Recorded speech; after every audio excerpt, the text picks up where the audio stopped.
At this Gauteng-based telecommunications company, the telecommunications engineer is known as the Chief Technical Officer. He designs and develops telecommunications systems, devices, and products. Telecommunications, also known as telecom, includes information transmitting technologies such as telephones, wired and wireless, microwave communications, fiber optics, satellites, radio, television broadcasting, and the internet. A typical working process begins with a client meeting to understand their requirements. The telecommunications engineer then looks at what products are available to meet the client's needs. Typical client requirements include fast internet, quality calls at cheap rates, and effective call recording.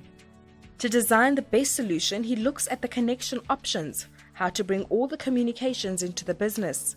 This also includes phones, a switchboard, internet, setting up a wireless connection throughout the client's premises, and video conferencing.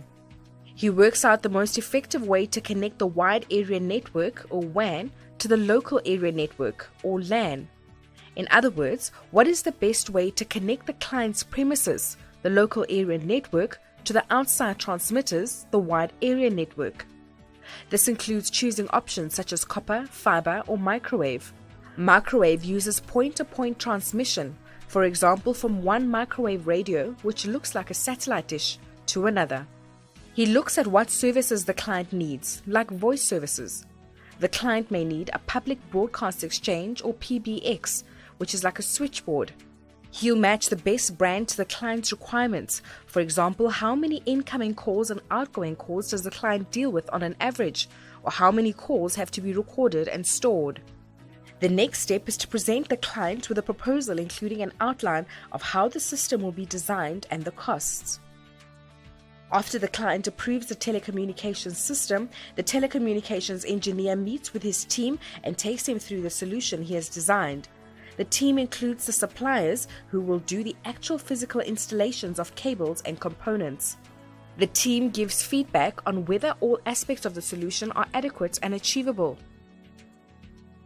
Following installation, the telecommunications engineer will test if the solution is working.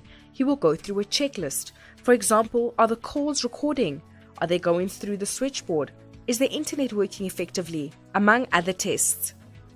He then provides the client with training on how to use the system. The minimum requirement for this career is a grade 12 with maths and physical science, enabling you to study in areas such as a BSc in electronic engineering. For this demanding and rewarding career, you need to be an analytical thinker and a team worker with the ability to translate a layman's description into a technical solution.